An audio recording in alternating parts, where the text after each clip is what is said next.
Hey guys, Chris here with the Good Old Gamer, and welcome to part 2 of our CPU Showdown series. So today we're going to be taking a look at the second generation Core i7 and Core i5 processors and see how they hold up in today's most demanding benchmarks, and more importantly, we're going to be taking a look at its future performance by checking out several DirectX 12 and Vulkan titles and just seeing how much life is actually left in these older processors. And I'm going to throw out there's some pretty big surprises at the end of this video, so this might be a little bit long, but please stick with us as the information in here is very exciting and very, very interesting.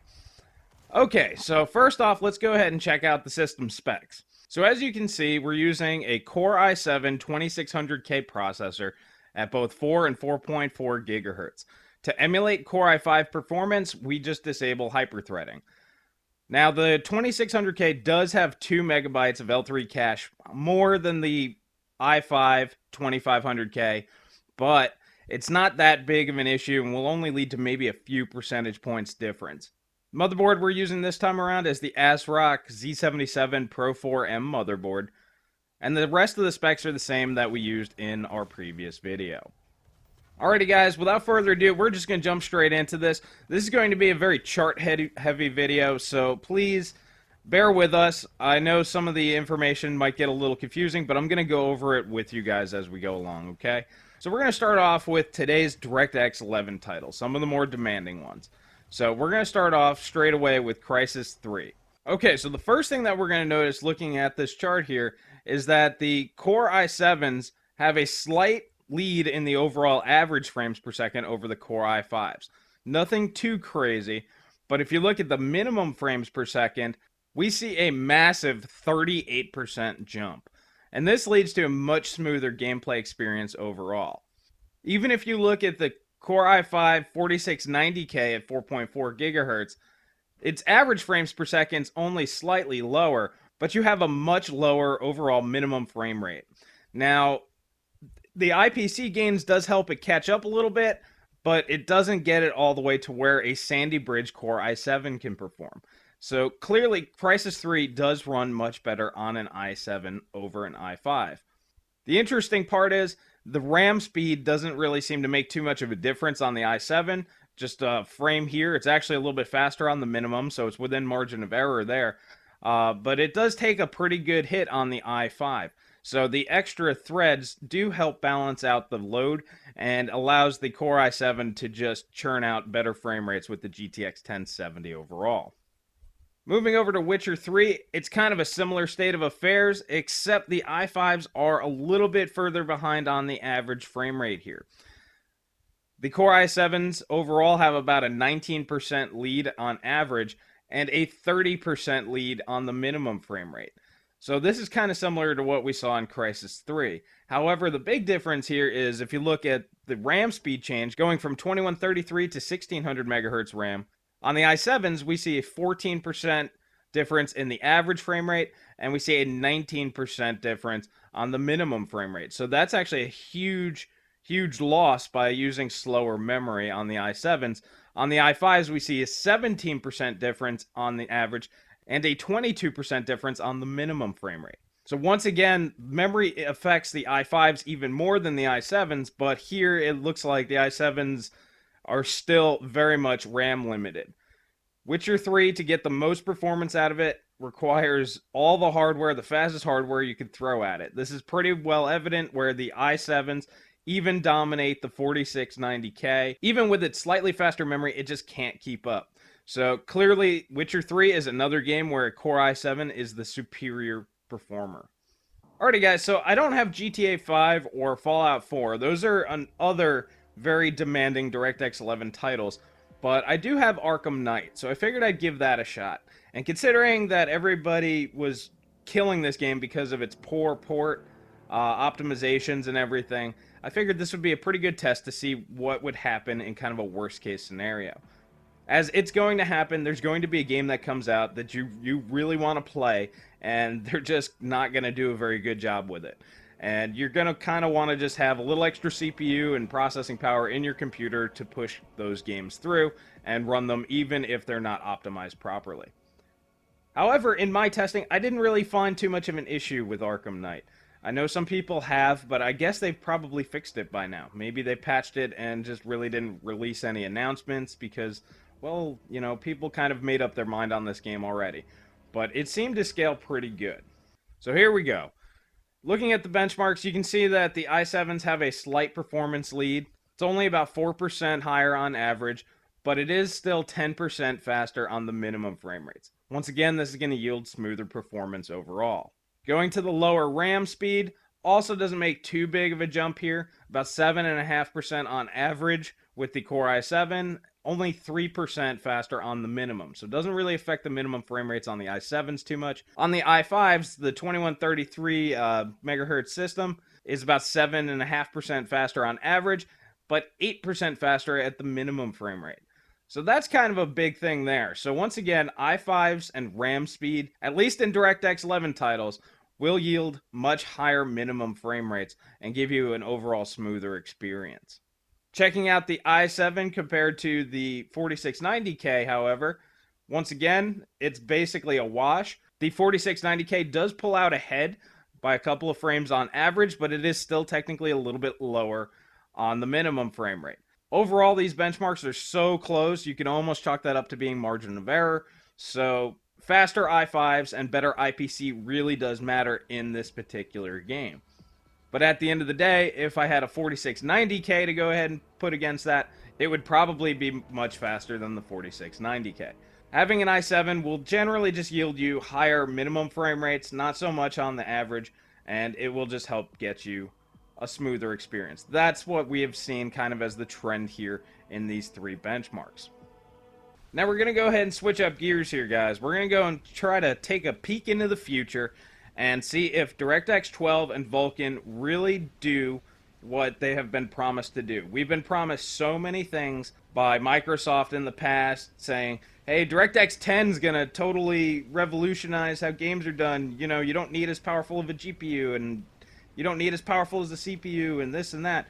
This has been said over and over and over again, and honestly, at this particular point with DirectX 12, I'm like, yeah, okay, I'm sure there'll be some gains and some benefit, but really wouldn't be that big of a deal. Well, yeah, I was wrong, and we're going to go ahead and check out how I was wrong. This first benchmark is a little bit awkward. We're going to check out Ashes of the Singularity, and this one's just kind of weird because, as you can see from the chart, in DirectX 11, it actually performs better than it does in DirectX 12. This is going to be contrary to the rest of the benchmarks. The main reason why this one's in here is because this is the big DirectX 12 title that everybody uses. However, I don't think NVIDIA's drivers are properly optimized or set up for this game yet. Now, it's not that much further behind its DirectX 11 counterparts, but as you'll see in the future, the DirectX 12 and Vulkan numbers are much, much higher in some cases than their DirectX 11 or OpenGL counterparts. So this is definitely the oddball out here. The one thing that we can notice on this one is even in DirectX 12, we are clearly CPU limited, and maybe that's what's throwing things off, is it's just not completely optimized. I don't think the game's completely optimized for DX12 yet. Reason why I'm saying that is if you look at the i7 with the GTX 970, in DirectX 12 it actually matches frame rates with the i5 with the GTX 1070. So clearly the much more powerful GPU does absolutely nothing here, and that means that the CPU is clearly the limiting factor here. Now the i7s do have a little bit extra room right there. You can see that in DirectX 12 it's about 13% faster than the i5s. If we check out the 4690K, it performs even faster than the Core i7. So perhaps Sandy Bridge IPC gains or instruction set just isn't up to par. Perhaps that's the case. Maybe the newer CPUs have an instruction set that's needed to run the game properly, because the Haswell i5 is beating the Sandy Bridge i7 here, and in a CPU-bound game, that probably shouldn't be the case. So I'm thinking it's an architectural thing or a driver thing. There's something else going on with this game. Okay, so now we're going to check out Rise of the Tomb Raider using DirectX 12. Now, in our previous CPU Showdown series, we didn't really want to use this benchmark because of inconsistencies shown in the last part of the benchmark using i5 processors. As you can see on the screen here, we had an issue where the game would not pop in all the geometry, and this inflated i5 performance because it's obviously not rendering all the same stuff that the i7s were, because, hey, look, that treehouse wasn't even there. So it was obviously producing higher frames per second. So what we decided to do was just use the second benchmark. There was no noticeable pop-in. There was no difference between the i5s or i7s here. So this was perfectly usable as a benchmark. So we just ignored the first benchmark in the Rise of the Tomb Raider set, because basically you're just staring off into space, looking at nothing for half of it, and it's just not a very stressful benchmark. This one pushes both CPU and GPU on DirectX 11 at least, and so this is a pretty balanced test. Now, check that out. i5s and i7s, 124 frames per second, even across the board. The only times we start seeing frame rate drops is once we lower the frequency down to 4 gigahertz, both on the i7 and i5. Your average frames per second do go down pretty good. Now, on the minimum frames per second, it looks like the i7s are much higher, and they probably will be a little bit higher, as the game does deliver a smoother experience using the hyper-threading on the i7s. But if you look at the i5 at 4.4 gigahertz, its minimum frames per second is 65 versus the GTX 1070s, which are between 60 and 39. So part of me thinks that that's probably just a driver issue with the GTX 1070 being newer. So more than likely it'll probably be somewhere in the neighborhood as the i7 right there, probably around 65, which would still make it about 10 frames per second slower than the i7s, but your average frame rate's exactly the same. You just have a little bit lower minimum. Not too big of a deal there.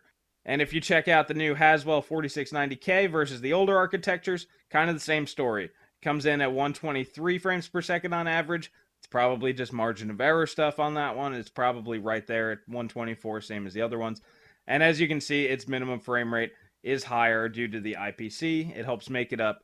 But as you can see, even an older i7 will still have a higher minimum frame rate.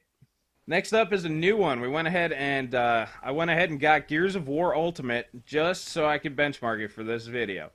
That, and I might actually go play it. I like Gears of War. It's a pretty fun game. But alrighty, guys, as you can see, it's pretty flat across the top there. All the CPUs perform basically identically. You have the two GTX 970s that are exactly the same. The i7s are a titch behind the Core i5s, which means that Gears of War Ultimate really does not like the hyper-threading. It much prefers actual physical cores.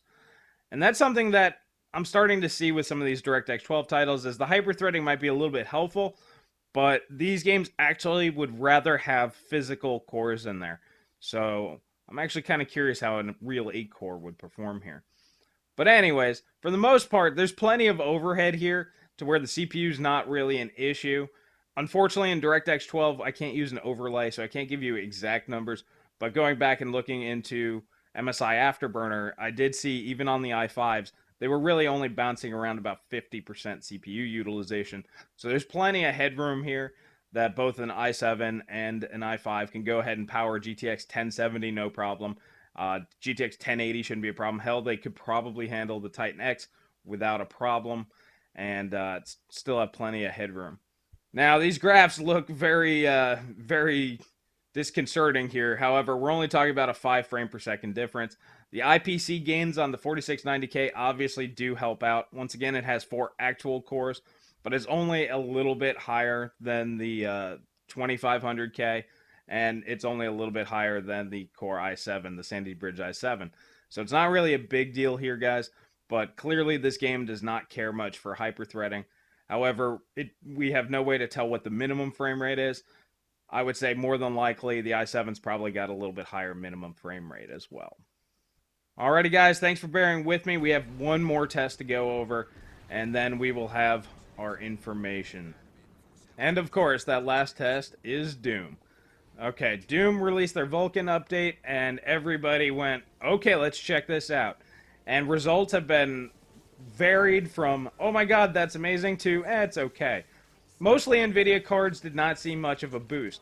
However, you're going to see on this chart here, there's a pretty good boost to be had using older CPUs with current NVIDIA GPUs.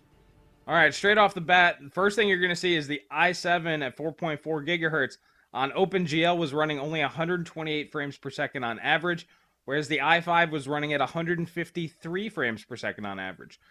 Doom in OpenGL, much like Gears of War in DirectX 12, liked actual physical cores. It did not like the hyper-threaded virtualized cores.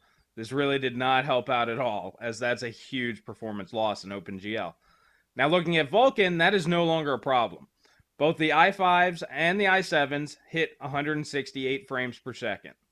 In fact, even reducing the i5 down to 4 GHz still nailed it at 169 frames per second, which is within margin of error, so it's virtually the same. Now, the i7 did take a little bit of a hit. Not sure if that's just margin of error, because this isn't an on-rails benchmark. Even still, the game may still not like the hyper-threading quite as much as actual physical cores. Once again, like I said, this seems to be a trend. I think the newer APIs prefer actual cores overall. Unfortunately, I couldn't record minimum frame per second on this game just because of the awkward way that we have to get Vulkan benchmarks at this point. There's very limited tools out there right now, so there's no way to tell on this one either. One thing to note, though, is that the RAM difference no longer makes a big deal. If you look at the i5s with 1600 megahertz RAM on OpenGL, you're looking at 126 frames per second versus 153. That is a 21% loss just from going from 2133 RAM down to 1600 megahertz RAM. Now, if you look at the Vulkan version, you go from 168 frames per second to 163 frames per second. Once again, that might just be margin of error stuff there, because that's only 3%. So Vulkan has completely mitigated RAM speed difference. So Doom in OpenGL really was very, very RAM hungry. This clearly is no longer the case. And it's quite obvious that even the 4 gigahertz i5 is keeping up with the 4.4 gigahertz i5. Obviously, the CPU headroom is completely there to allow the GTX 1070 to pretty much work at its fullest. Now, I forgot to pop the 4690K in on here, but on Vulkan, it also popped in at 168 frames per second. So there's no difference in IPC either. So clearly, we are no longer CPU or memory limited, because that was using 2400 megahertz RAM as well. So clearly, Vulkan has eliminated all bottlenecks and allows the GPU to fly as fast as they possibly can. Alrighty, guys, let's go ahead and start wrapping this up here. There's some pretty big takeaways and some very interesting stuff here. First off, today's most demanding DirectX 11 titles are going to hammer the hell out of pretty much any pieces of hardware that are out there. They want the fastest of everything. I think the programmers have extended the API well beyond what it was originally intended to do, and the only way to get these games to run, at extreme speeds is to throw so much horsepower at them that they just have to run well. That seems to be the case here, guys. In my video a few days ago, I basically called out i5s, saying that they're just no longer relevant. They're not really useful for higher-end GPUs. And in DirectX 11 titles, that really does seem to be the case, as i7s have a significant performance advantage over them. However, if you're sitting on a Core i5 system, even an i5 2500K, even a 5-year-old CPU now, you probably shouldn't upgrade. Now, this is where I was wrong, and I will freely admit this. I did not think the CPU overhead gains from DirectX 12 and Vulkan would be enough to keep these older CPUs viable. And I was dead wrong. As you can tell, the 4690K really didn't have much of an advantage at all over the older architecture i5. And the i7's performance dominance from DirectX 11 was completely gone. In fact, the i5s actually performed better in some of these tests, which we have seen that happen in DirectX 11 sometimes, but in newer titles that just doesn't seem to be the case. Now, once again, in DirectX 12 and Vulkan, CPUs will eventually become limited, and then the i5's performance will probably give out to the i7. But we don't really know how much extra CPU overhead is available. The i5s might be good for another 2, 3, 4 years. I don't know. It's impossible to tell, because these APIs are new, and if the programmers can really extract all that extra performance out of these systems, there's no need to upgrade what you currently have. Now, what I'm more interested to see is how maybe slower and more inexpensive AMD CPUs would fare with this, because they have more cores, and even though that they have much lower IPC instructions per clock, I think those extra cores may be extremely beneficial here. And this might lead to very, very inexpensive computers being able to game just fine. Because if you could just put in a $150 FX 8350, and that can run just as good as a Skylake CPU nowadays, you can save all that extra money and invest that into a better graphics card like a GTX 1070 or GTX 1080 or whatever AMD's Vega GPUs are going to be. You can get yourself a top-tier graphics card and use just kind of a mediocre to even just an older mid-range processor and just run whatever you want and run them flawlessly. That's awesome. I'm super excited about this, guys. Now, if you're really, really big into some of today's DirectX 11 titles, like Witcher 3, for example, I know a lot of you guys aren't going to be too big into Crysis 3. It might be fun to play every once in a while, but it's more of a benchmark test than anything else at this point. But Witcher 3, Fallout 4 is another big one that does utilize the extra threads, and Fallout 4 is also really big into RAM speed, and GTA 5 is probably the worst of them all on processors. If those are the games that you're playing right now and you want better performance out of those, buying a stronger GPU probably isn't going to get you there. So that's kind of the point of the video, is to let you know, hey, if that's your goal, is to run GTA 5 or Fallout 4 or Witcher 3 and gain, 65% more frames per second by going from a 970 to a 1070, it's just not going to happen if you're running a Core i5 system. If you're running an i7 system, you will get some more gains out of that, but it's just not going to be quite as high as you would if you're running like something like a 6700K with like 3.6 or 4 gigahertz DDR memory, because the faster everything you can put into that system, the faster those games are going to go. Now, if you're playing those games or have played those and are more interested in future games, because the next big title to come out is Deus Ex Mankind Divided, and that's coming out in about a month, and that's going to be a DirectX 12 title. Most of the big major titles for this holiday season will support DirectX 12.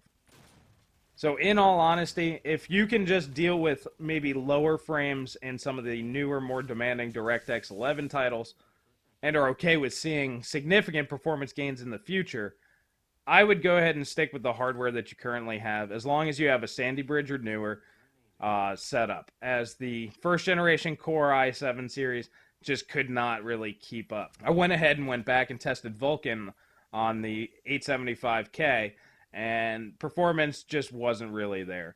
The architectures are too old, guys. So second gen i series or newer, and you should be all right. Well, alrighty, guys, I hope this video helped you out. If you like what we're doing here, please hit that like button, please subscribe. And if you have any questions or comments, please leave those below. And please share with friends. This is great information. This is information that nobody else, I haven't seen this anywhere. Using an older processor on these newer APIs with a newer GPU and seeing how they perform. This is great news. This means that current systems out there are just fine. They're probably not advertising it because, well, Intel and AMD and everybody wants you to go out there and buy new stuff. And I fell into that trap, not believing in the power of these APIs. And I was wrong, and I'll admit that. So we need to let everybody know, hey, hold on to your stuff here. Maybe your gains in, like Witcher really aren't that great going to your 1070 or 1080, but that's okay. In the future, your GPU will be freed up, and it will just scream in all these newer titles coming out. Alrighty, guys, well, I hope this helped you out, and I hope you guys have yourselves a great day.